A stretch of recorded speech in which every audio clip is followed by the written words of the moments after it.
Hi,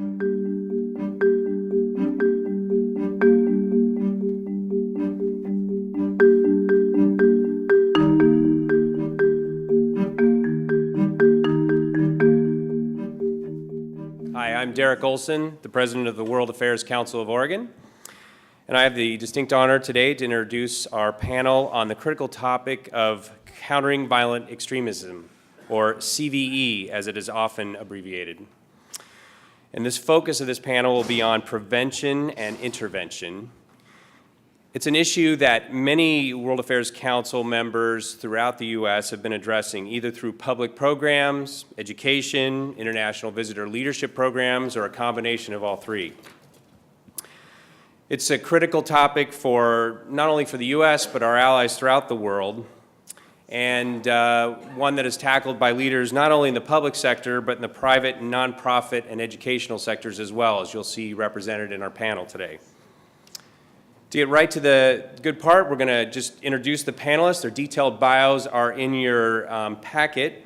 In addition to the panelists, because social media is a key way to combat violent extremism, I'm going to introduce their Twitter handles as well and encourage you to be part of a positive discussion on CVE. So our first panelist, Salam Al-Marayati, is the president and co-founder of the Muslim Public Affairs Council. He tweets at Salam Packer and at @MPAC_national. Michelle Breslauer is the program director, America's program at the Institute for Economics and Peace. You might have seen outside, we have her institute's report on this topic. She tweets at Mich Breslauer and at Globe Peace Index.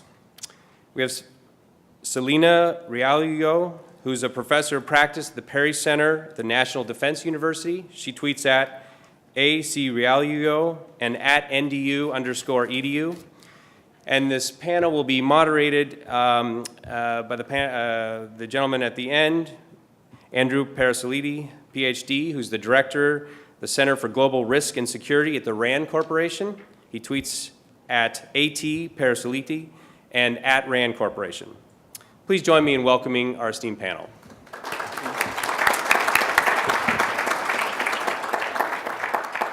Well, thank you, Derek, and thanks to the World Affairs Council for this opportunity to be with you today on this important topic. We have a great panel here to talk about countering violent extremism, and I'd like to get started.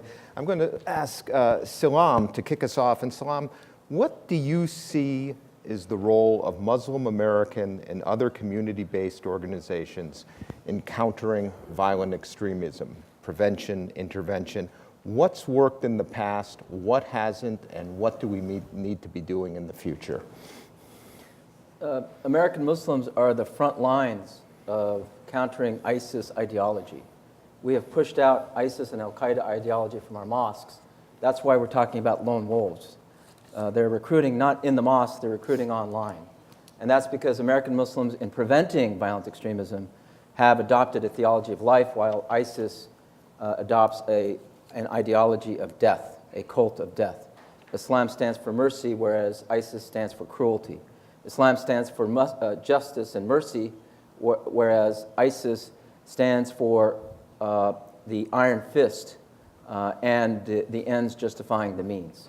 So we want to make that contrast as clear as possible, not only to our community who may be confused about current events, that confuse them about religion, but also to the American public, because I think one of the most important factors in countering violent extremism is the reaction to violent extremists. In other words, the hysteria that follows these incidents, that we have to deal with these incidents. They are real, but to understand that there are more people fighting violent extremists than there are those being recruited by violent extremists. I think that's an important point there.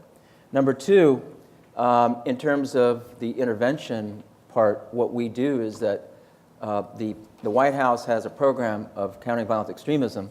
In the strategic implementation plan, many of the Muslim organizations opposed it for civil rights reasons. They thought that it was stigmatizing Muslims, singling them out as the only ones with a problem of violent extremism. In other words, not white supremacists as also having an issue here.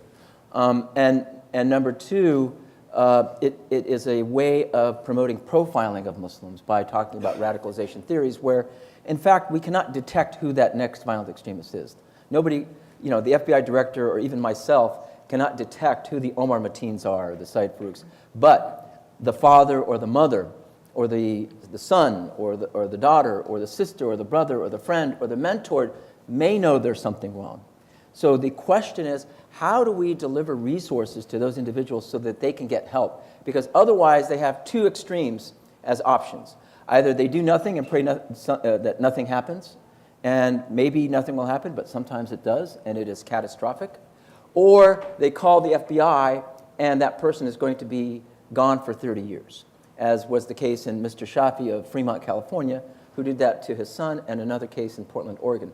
So what we've done is we've developed a program that says you can find help, but it has to be a community-led initiative. In other words, we are empowering communities to deal with these issues themselves with resources from mental health, social services, and religious counselors, rather than saying, okay, have law enforcement come in, which usually ends up in an investigation and stigmatizing the community, or law enforcement has to come and counsel and rehabilitate, which is not what they're good at. So let Health and Human Services help the community in dealing with that.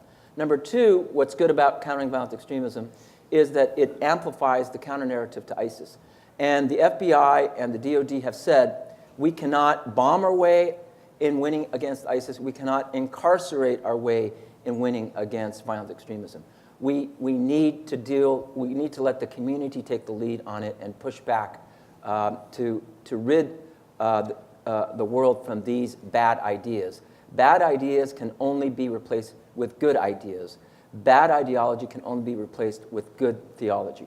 And then the last thing is that countering violent extremism promotes a healthy partnership between communities and law enforcement. In other words, how can we be treated as partners with law enforcement and not be treated as suspects? And that also is good in that it does not create a ghettoization of Muslims, which is what's happening in Europe. In Europe, Muslims live in ethnic enclaves, in ghettos, whereas here in the United States, we are dispersed. I see some Muslims in this crowd that are well integrated into civic life. Socioeconomically, we are integrated.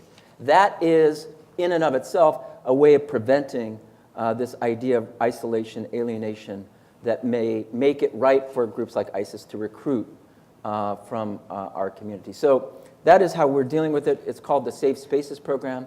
It's our community-led prevention and intervention program that is empowering communities. It is bottom-up as opposed to government coming into the community and asking where the radicals are, which is ineffective.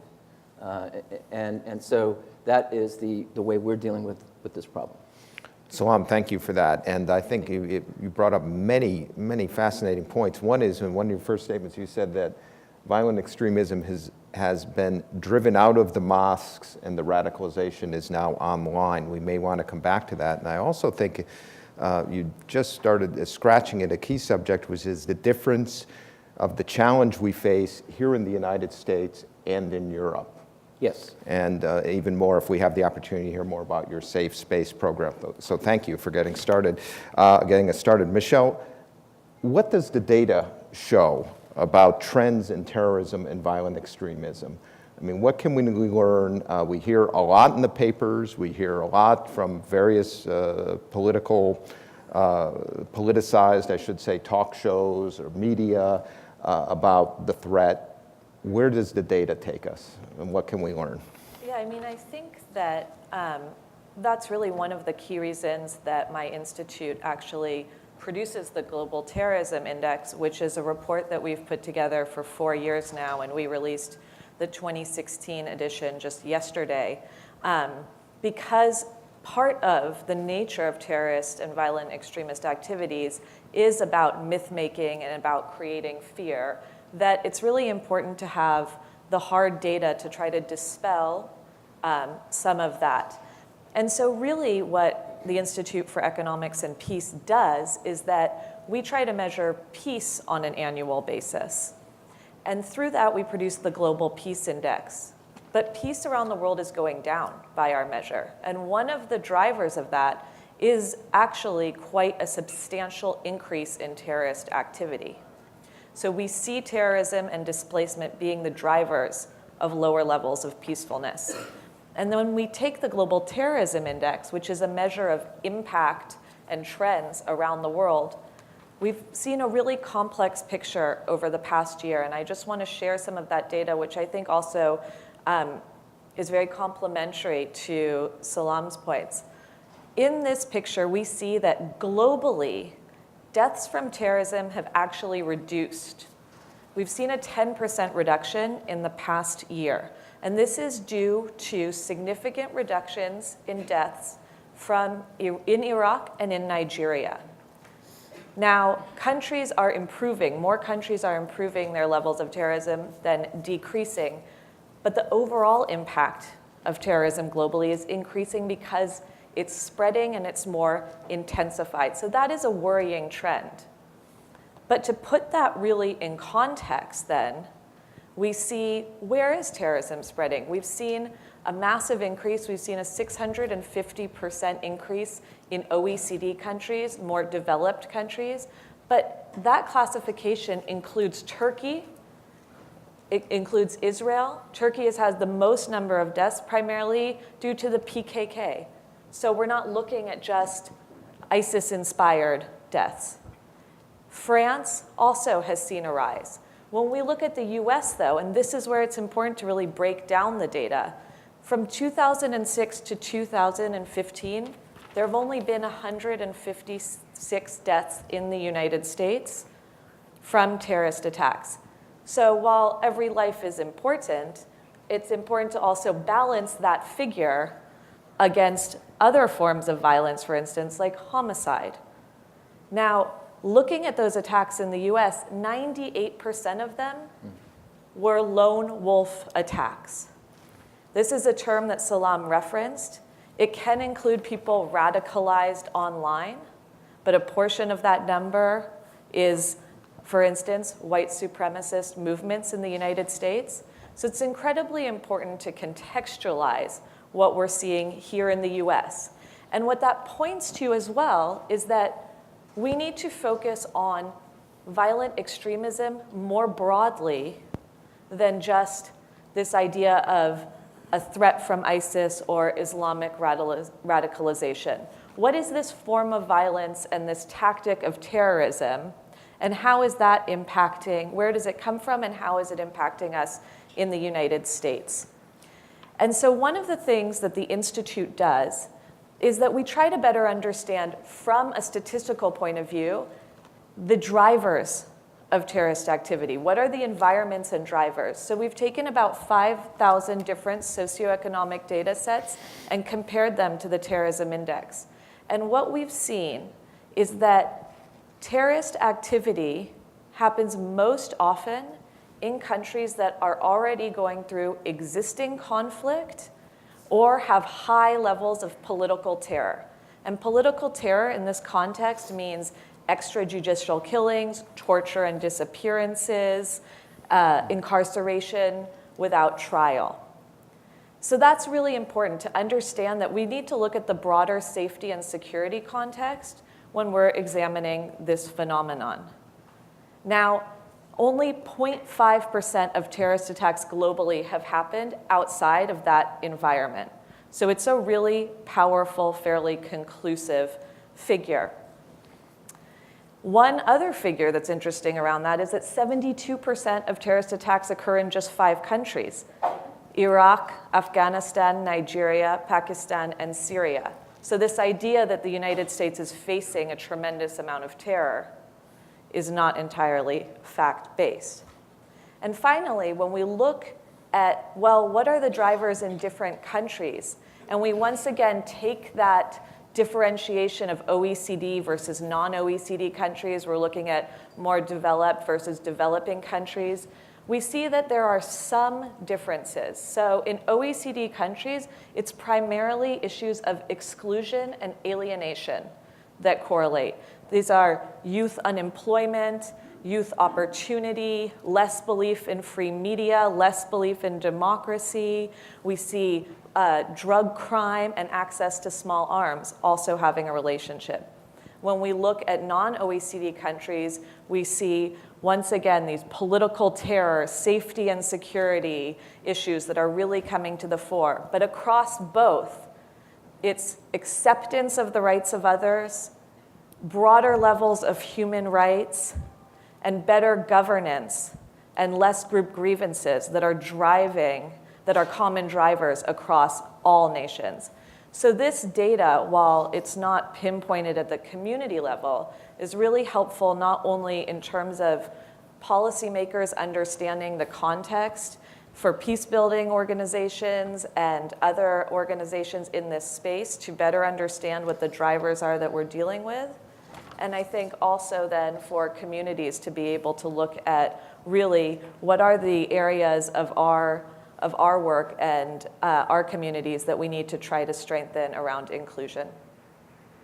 Michelle, thank you for that. Sometimes facts matter, and if you're going to have a good analysis, you have to have good data, and then that usually informs good policy. If you have both, 156 deaths, you mentioned between what years? 2006 and 2015. Okay, so over the past 10 years, when you compare that number to car accidents or any other thing, it's actually not a high number. Again, not that every death doesn't matter, it does.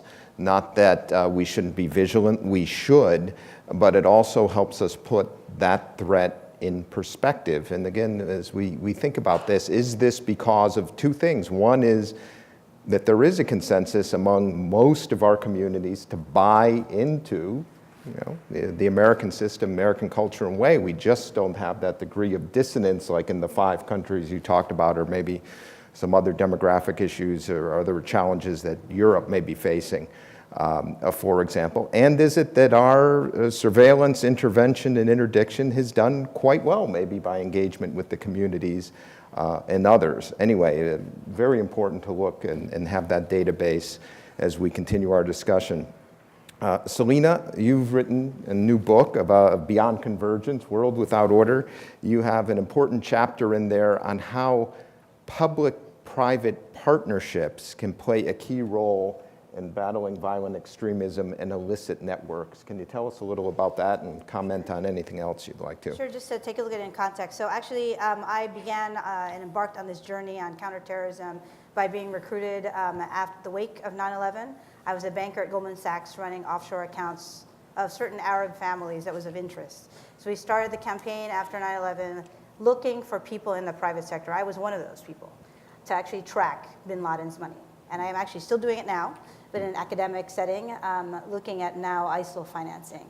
When we take a look at the problem of countering violent extremism, which used to be called countering terrorism, we've really seen in the last 15 years, despite billions of treasure, right, of dollars of treasure and countless lives that have been invested, there is no military solution.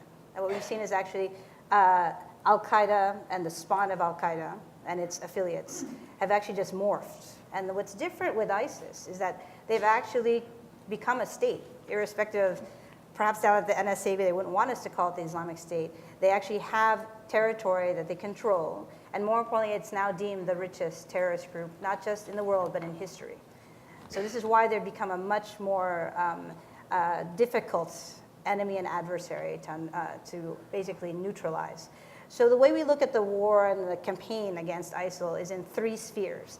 The military one, where it's very limited in terms of what you can do in public-private partnership, and at the cost of your taxpayers' dollars of north of $11 million a day. Coalition of over 60 countries, of which only about a dozen are actually kinetically or militarily engaged, of which the United States is the lead on that. We've been doing very well the last several months in the campaign, and we're actually making very good headway into Mosul in terms of recapturing about 40% of the territory that ISIS has been holding in Iraq, and about 25-30%. Then the second sphere has been financial, which is the area that I look at. But remember, none of these groups can actually live without the oxygen that is finance. And we've been doing fairly well on that, really physically attacking the way that they earn money, which you've seen through oil smuggling, extortion, sadly human trafficking and antiquities trafficking, We're about 30% in terms of doing damage to them. But as long as they hold territory, they'll be able to extort and have a base. And that's why this military campaign that unfortunately has been eclipsed by our news cycle here due to an election, we're actually making headway in that. Then the third sphere, which has been something that we've been grappling with since 9/11, is the ideological sphere.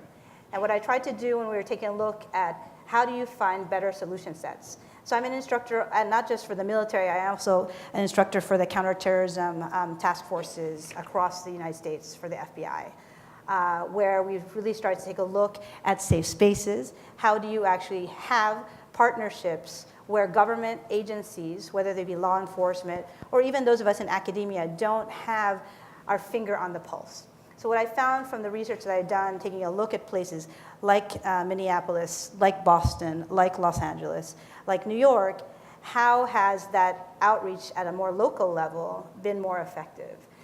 Because more importantly, in this idea of see something, say something, it's interesting because I teach at Georgetown and GW.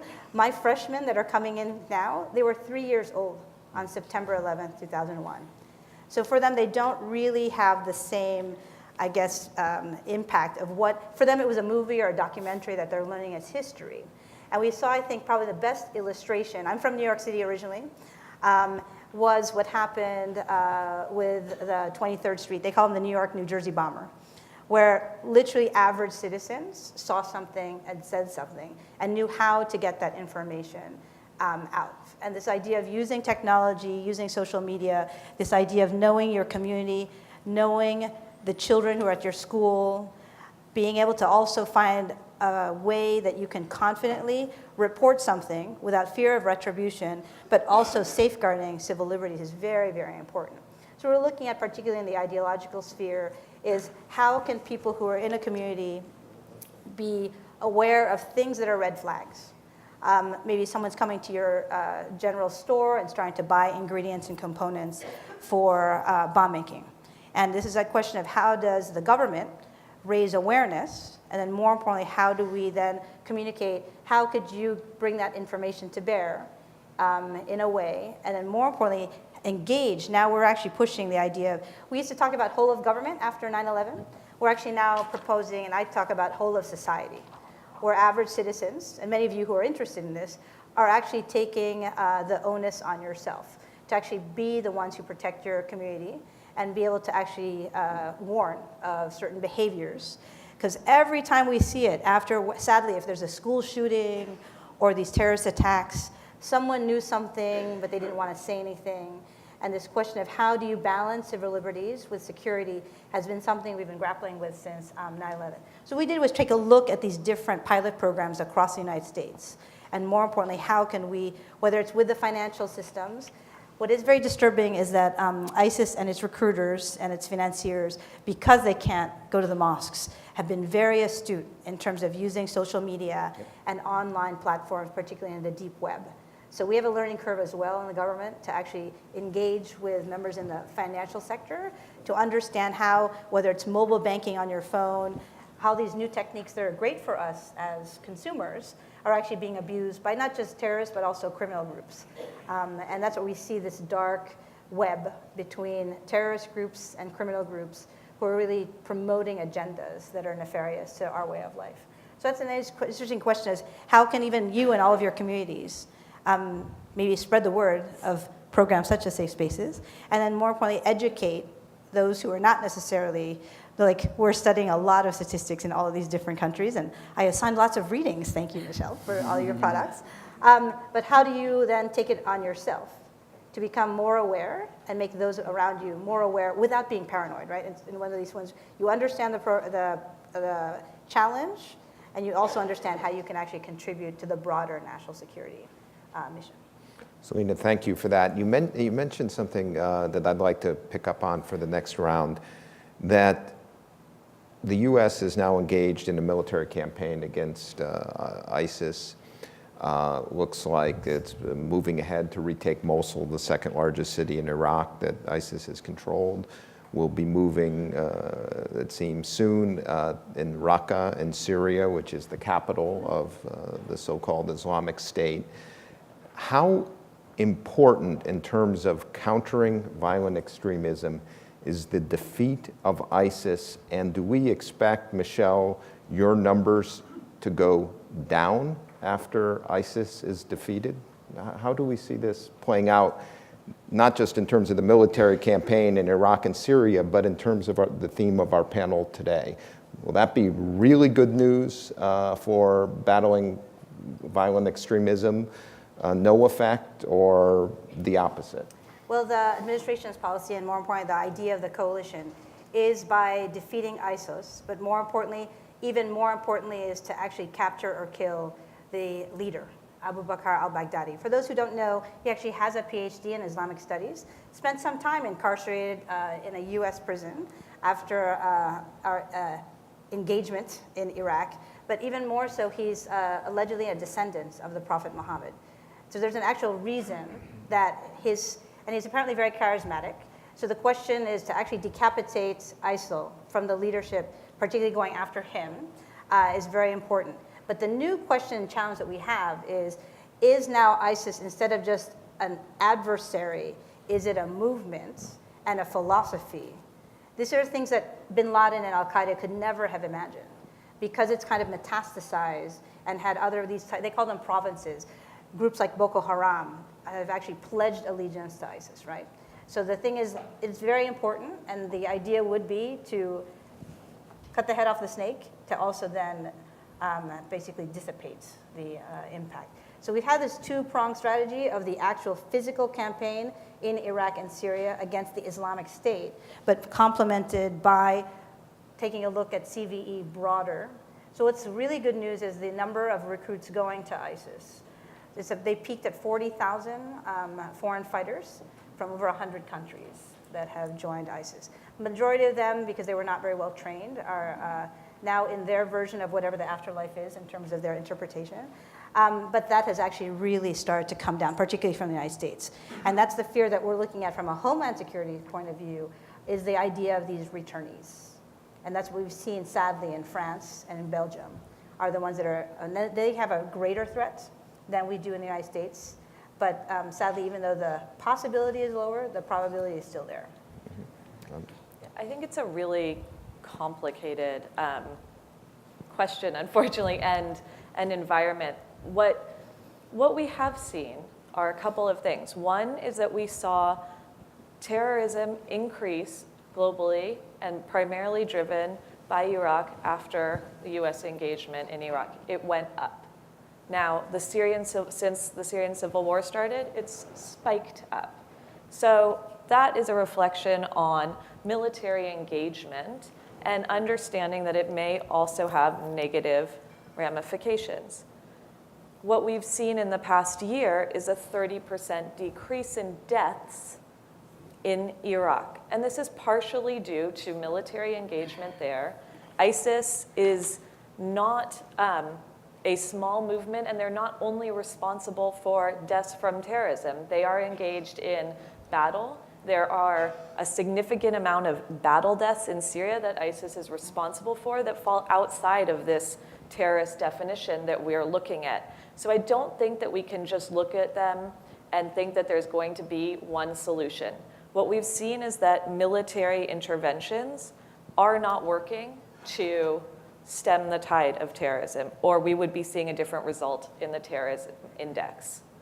So I think it's really important that while there is a need with a group like ISIS to have some sort of coalition at the military level, if we're not addressing the issues of alienation and inclusion, then we're not starting to think about the resilience of a violent jihadist ideology. And that's really where I think we need to be having the discussion, is how resilient is that type of ideology? How do we work against it, and how do we create in the longer term also the societal structures and inclusions that are necessary to combat ideology, which can never be combated by military alone? Can I just add to that I think one of the root causes of terrorism, and I think Michelle alluded to this earlier, is weak central government. And when you have areas either are war-torn or have no central government or both, that is where you're going to have the rise, basically, of mafias and gangs, and we call them terrorists. And ISIS, to me, is nothing more than a mafia. And even Baghdadi, he may claim that he's a descendant of the Prophet. Gaddafi claimed that he was a descendant of the Prophet. The king of Jordan is actually, from the Hashemite kingdom, which is actually before Saudi Arabia was formed, they were the leaders in Mecca of the Hashemites. So everybody tries to claim that they, are descendants of the Prophet.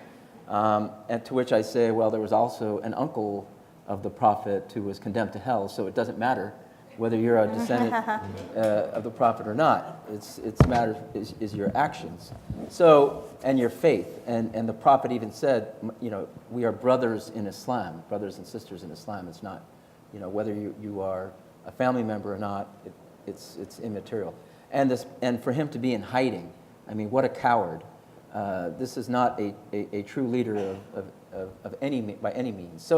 So we have to also put that in perspective. The other thing I want to remind my fellow Americans is that when we say we are taking out ISIS, it's actually Iraqi troops and Kurds and maybe even supported by some Iranians that are rooting out ISIS. They are the ones on the front lines there, along with our support. And there are also American Muslims who are part of the U.S. armed forces that are either providing intelligence, providing cultural sensitivity, providing translation services to help in this effort. So I think part of trying to root out terrorism is to not let ISIS get away with this narrative that America is at war with Islam. No, it is those of us on the side of humanity are fighting terrorists. And we have to take out the religious connotation, religious labeling, because that is what gives them more legitimacy. And I know that's probably not going to happen in the next administration. We'll talk about that, and other things, whether there's going to be even CVE or not in the next administration. But that is the reason, at least, why we do not give ISIS that religious legitimacy that it desperately seeks.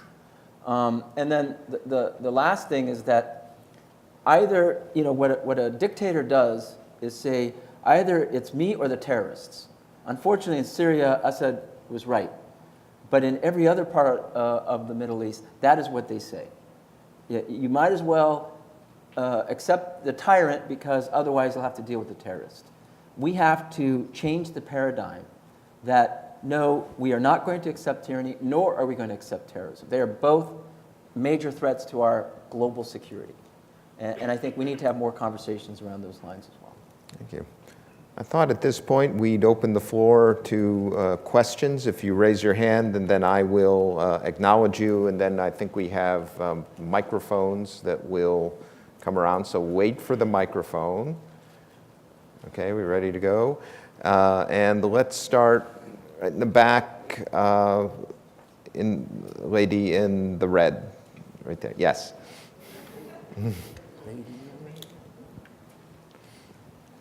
Thanks so much for this very important panel. You set up the first question. And tell us who you are and where you're from, please. World Boston. My name is Mary.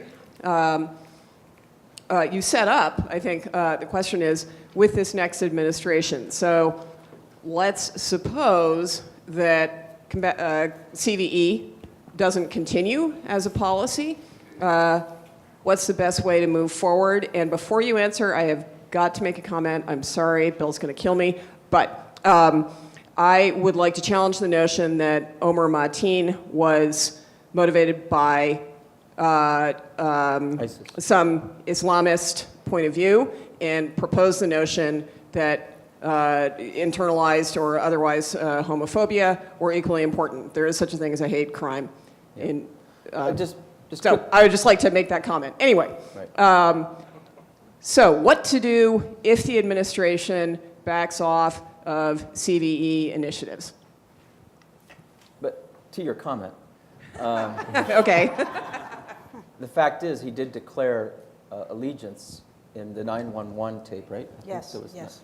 To was very Baghdadi clear. and to ISIS. So it is complicated. And maybe sometimes these cases, and I'm not sure, I'm not a psychologist, I don't know really what was happening, but definitely, in terms of his personal lifestyle and schizophrenia or dual lifestyle, however you want to define it, and how he decided to kill people in a gay nightclub, even though he may have himself been gay and trying to deal with that identity crisis.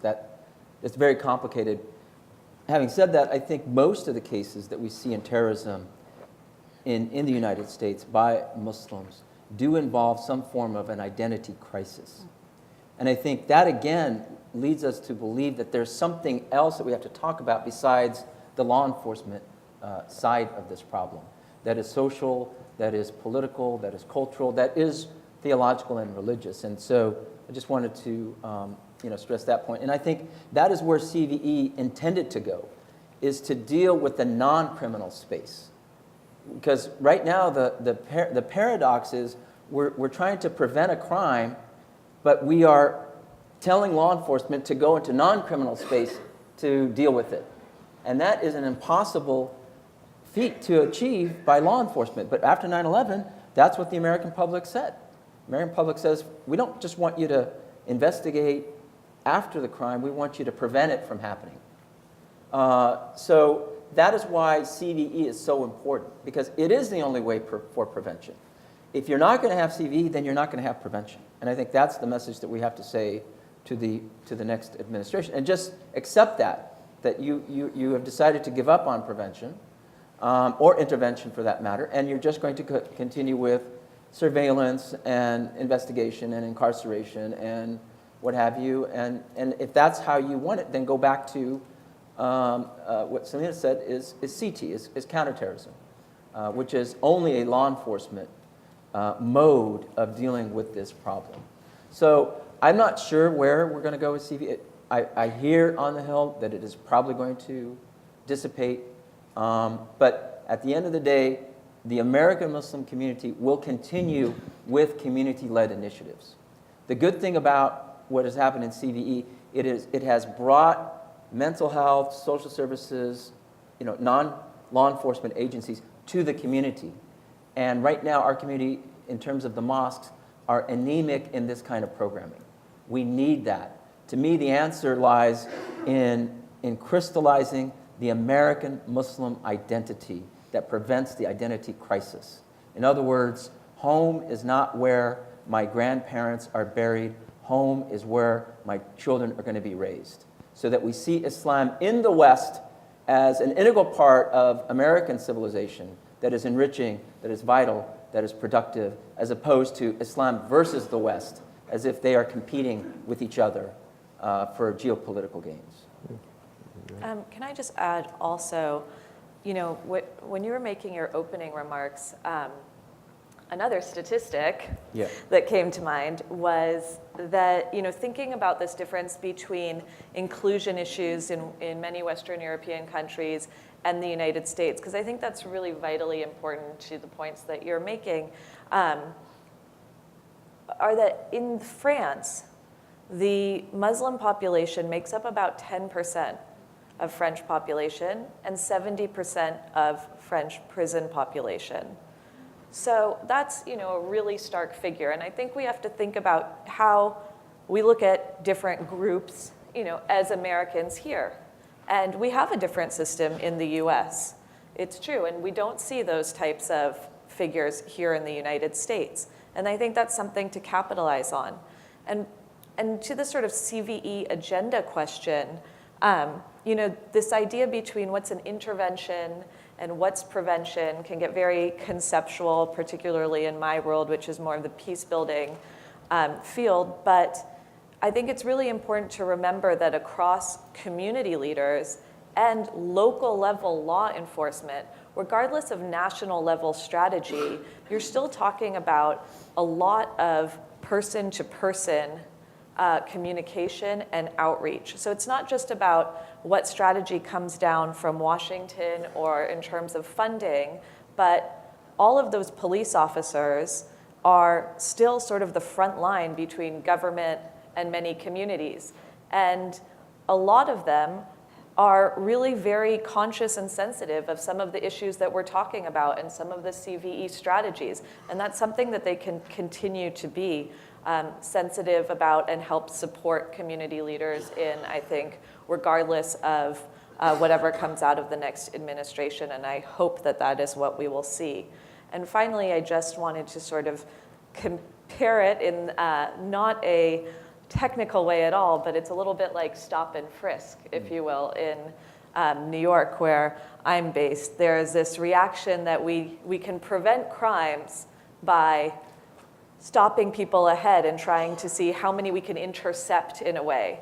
And we've seen through evidence that stop and frisk has not been an effective strategy for prevention or for policing at the kind of neighborhood and local level in terms of interpersonal violence or gang violence. And I would use that as a kind of warning to think that implementing a more counterterrorism focused strategy at the national level is probably not going to be that effective either. Celina, comment on There's this so many questions. one. I know. We're going to be here. We're going to miss dinner at the French I mean, Embassy. it's too bad. Yes, right here in the center. I just wondered if I could get you guys to comment on the internet and marketing. You know, marketing, communications, and promotion has long been a part of jihadis, and they perfected it under ISIS, reaching out not only from their communities but to the world at large. At one point, we were doing something, at least the military, I think, was to try to counter some of the terrorist propaganda that reaches into the young people. What are we doing now? Do you see this as a significant aspect of countering terrorism in the U.S.? So I can do that. This morning, I was with Michael Lumpkin is the special envoy, and he's the head of the Global Engagement Center at the State Department. Kind of interesting. He actually grew up as a Navy SEAL. And actually, he talked to us today about how they're engaging, for example, Facebook. This idea of big data that you all use in the private sector for targeting, like what I should buy next on Amazon on Black Friday, right? It's all coming to our emails now. So what they were doing is trying to use a lot of the statistics of big data to see people who've liked or been on certain Facebook pages that tend to sadly espouse affinity towards ISIL propagandists. And then try to figure out how to use, through the targeting of Facebook, how to get messaging to them to actually show them that this is actually not the correct manifestation and interpretation of Islam. So it's a really interesting piece, and that's the part that I did research on, was how are we working with social media sites like Twitter, like Facebook, and then more importantly, how you're using Google to try to figure that out. But there's a big challenge, right, in terms of privacy, and how do we know that the person was not just out of curiosity? Like, there are several analysts here in the Washington area who are Googling all kinds of jihadi websites who work for the US government, so it's called like false positives. So this is a question about how do you sort through big data and then being able to actually rely on a lot of Silicon Valley's technology. And this is this question about how public-private sector partnership without actually jeopardizing the privacy and intellectual property of the algorithms that Facebook uses, or let's say any of the other ones. It's a really interesting piece that they've been trying to push on.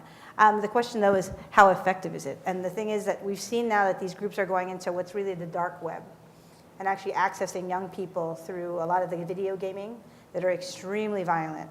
And then they take that conversation to another area that the FBI director has talked about as a huge challenge for us. It's called the deep dark web. And so this is a question of how do we keep up, particularly in government, with new technology and new methods that these adversaries are using in cyberspace. We'll take it out there. In the back in the blue. Here comes the mic. And your name and where you're from, please.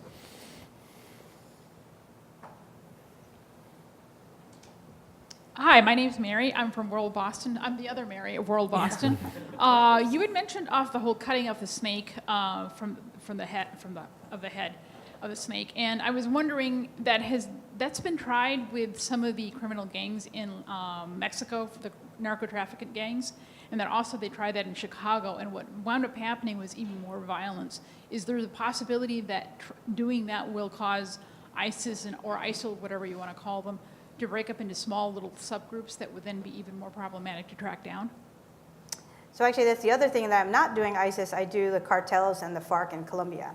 So there's actually, so the idea, it's actually a strategy that we've used in Iraq and in Afghanistan called the Anaconda strategy. The idea is to not just go after the head, but all of the other elements that sustain an organization. It's financing, it's recruiting, it's ideology, the corrupt space, which you talked about in terms of failing weak governance.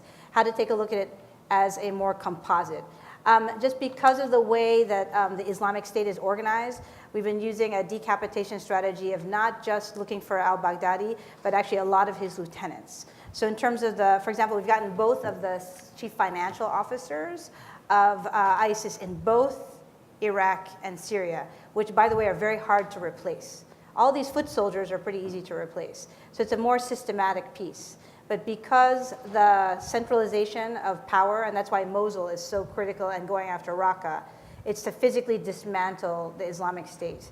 And then more importantly, also debilitate its intellectual and ideological influence. And that's why going after the propagandists, the financiers, and the top tiers of the ISIL kind of leadership schematic has been very, very important. It's just a much more comprehensive piece than just kind of the whack-a-mole that we've done in the past.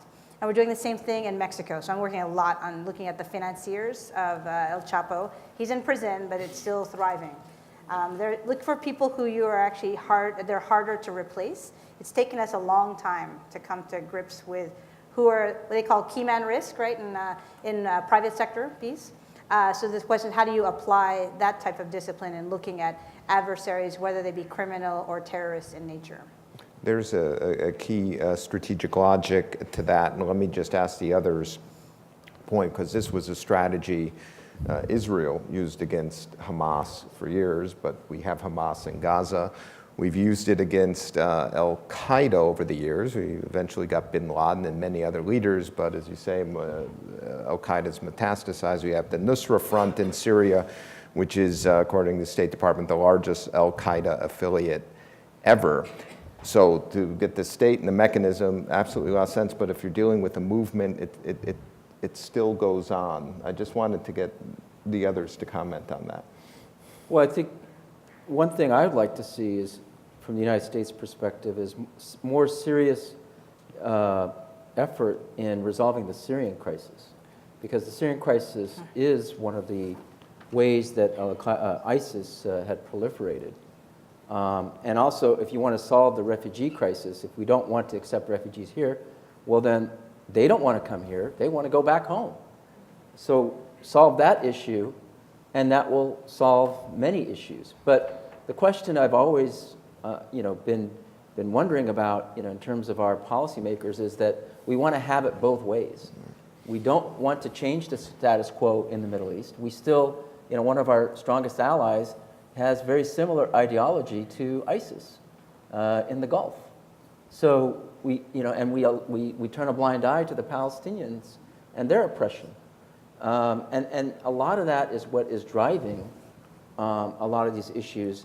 And does it have to result in violent extremism? No, but we don't pay attention to the moderates that are trying to deal with these issues. We undermine them when we only look at violent extremists as if they're the only relevant factors in the region. We undermine ourselves by not making the moderates more relevant in the region. And then the last thing, in terms of how to deal with this problem is if we want to look at quote-unquote jihadi ideology or Islamic terrorism, I think we also have to make room for what I call Islamic heroism. The Muslims that have worked and sacrificed themselves for the safety and security of people, whether it is Humayun Khan, the son of Khizr and Ghazala Khan, or the countless unknowns, hundreds of thousands of people who have sacrificed themselves for our interest. The 1 million Afghanis who died resisting the Russians, the Soviet Union, to help us win the Cold War. The thousands of people that are fighting ISIS, we don't make room for them They're not part of the discourse. I think that undercuts our efforts, and that also obviously dehumanizes Muslims and demonizes Islam, and it really jeopardizes, obviously, civil liberties in America as a result. Other than that, I think we're fine.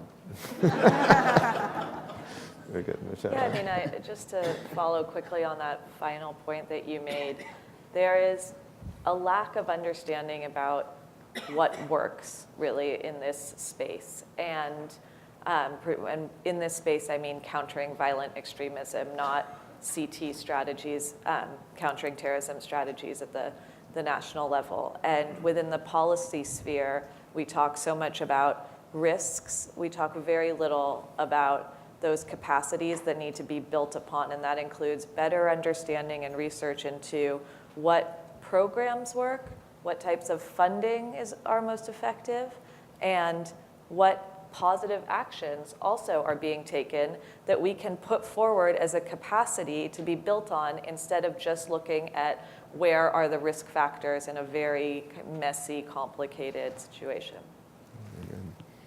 Other questions? Sir, right here. Name and where you're from, please. Hi, I'm Ken First from World Affairs Council of Western Massachusetts. And I had just a quick question. You mentioned that the mosques were rather free now of ideology or terrorist ideology. Is that really 100% complete, or is that something that is happening? Well, my understanding was that maybe in cities like Chicago, there are still mosques that have mullahs that are promoting terrorism, I guess you could say, or unrest. I'm just asking. I don't know, but that's why you made me curious. Sure. I mean, you don't have to take my word for it. You just ask the FBI. I think they know more mosques than I do. So they have, I believe, they have combed through the whole country, and they themselves have testified to the Congress about the work that the American Muslim community has done in helping to thwart any efforts of counterterrorism, of terrorism. And the same, I believe, Secretary of Homeland Security, Jay Johnson, has said the same thing. It's just that doesn't make headlines. So when we see an incident, we think, oh, that must be connected to Islam, and therefore it's the mosque and the community. As I said, if you look at these cases now, they are called lone wolves, and they're lone wolves for a reason. They have been pushed out. Now, pushing it out didn't solve the problem. Like in Tamerlan Tsarnaev in Boston, he was kicked out of the mosque in Boston, right? Well, then he went to become the Boston Marathon bomber. That is why we have now safe spaces, is to leverage the mosque as an organizing point to tell families this is where you can go to get help. So that is why we believe that the mosques are an asset to us. They're not a threat. Is there an individual that may have bad ideas? Yeah, I'm sure there are individuals, but they're not going in the middle of the mosque and articulating that. But we do have to find these needles in the haystack, if you will. Where are they? And the mosque and the community should be leveraged to help us in helping those individuals in preventing another terrorist attack.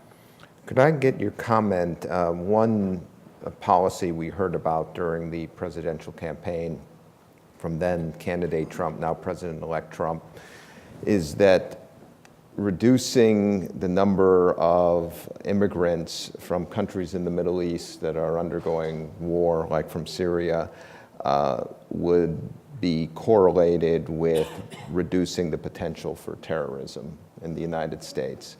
I'd like to get your That is the dumbest thing I ever heard, because it has no correlation. It's not, you're talking about now, again, Omar Mateen. It's a very, obviously, this person was born in the United States, raised in the United States, and there are other cases where people are not even Muslim, but they're being recruited by ISIS. These are basically lost souls who have no sense of belongingness, and they're looking for that, and an ISIS recruiter is able to attract them. And there have been stories in the New York Times about that. I think it was the story of a young woman in Oregon, and there's a case of Oklahoma City.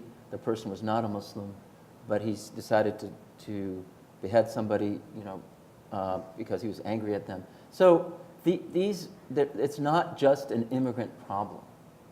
And obviously, when we isolate ourselves from the rest of the world, that creates other problems. And maybe this is the trend. And obviously, we have to go with what the American public wants. But I don't think that is going to resolve this problem. The reality is the problem is rooted in the Middle East. And if the Middle East is going to continue in its spiral and its fracturing and sectarian violence, I think this is going to be a problem with us for quite some time. It is not just the ideology that's the problem. It is also the way we've handled the problem that has exacerbated it. And like I said, right now there is a civil war of ideas within Islam. There are those who believe in the ideology of compulsion, confrontation, and war. And there are those who believe in the theology of life, constructive engagement, and to be a part of the advancing civilization. Are we going to be only paying attention to that side that is confrontational, or are we going to make space for the people that are calling for integration? And so by realizing that there's a civil war of ideas, then we can actually bring more partners. And I've heard more refugees tell me they want to go and fight ISIS than anyone else. So there are stories of them, like in the Times Square bombing, the man who informed police about the smoke in the car was an immigrant from Senegal. So there are many great stories of immigrants in this country, and obviously immigrants play an important role in our economy and in our society and in our growth. So I think this simplistic way of, we're just going to cut ourselves off from the rest of the world, is cutting America off from being a superpower. And there are other ways of dealing with this problem that are more effective. Celina, a comment on that? I can't, because I'm actually a government employee, and it's considered Hatch Act still, because the new government isn't in power yet. Did you know that?